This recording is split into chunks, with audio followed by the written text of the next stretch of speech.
Friends, అధిక వృష్టి అనావృష్టి అంటే ఇదేనేమో. పూజ కోసమని మా వారిని ఒక అర డజను బనానాస్ని తెమ్మన్నాను. కానీ పెడ 60 రూపాయలే చవకగా ఉన్నాయని 3 పెడలైతే మా వారు తెచ్చేశారు.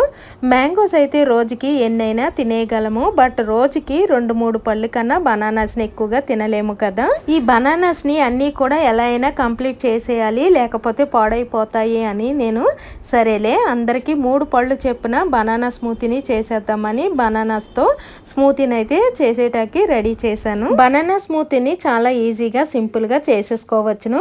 బనానాస్ని తొక్కలు తీసేసి ముక్కలుగా కట్ చేసేసుకుని అందులో స్వీట్ కోసం ఖర్జూరం కొద్దిగా తీసుకుని వాటిలో ఉన్న పిక్కల్ని తీసేసి ఈ రెండు కలిపి అందులో కొద్దిగా పాలు వేసుకొని మిక్సీ పట్టేయాలి. ఈ బనానా స్మూతీలో వేసుకోవటానికి మీ దగ్గర అందుబాటులో ఉన్న ఏవైనా సరే కొద్దిగా డ్రై ఫ్రూట్స్, కొద్దిగా తేనెని రెడీ చేసుకుని పక్కన ఉంచుకోవాలి. బనానా స్మూతీలోకి ఏ డ్రై ఫ్రూట్స్ అయినా వేసుకోవచ్చును. నా దగ్గర అయితే బాదం పప్పు, గుమ్మడి గింజలు ఉన్నాయి. ఇవి రెండు కూడా చక్కగా చిన్న ముక్కల కింద కట్ చేసేసుకొని ఇవన్నీ కూడా ఒక దగ్గర పెట్టుకొని ఇప్పుడు స్మూతీని అయితే గ్లాసుల్లో వేసుకొని సర్వ్ చేసుకోవాలి.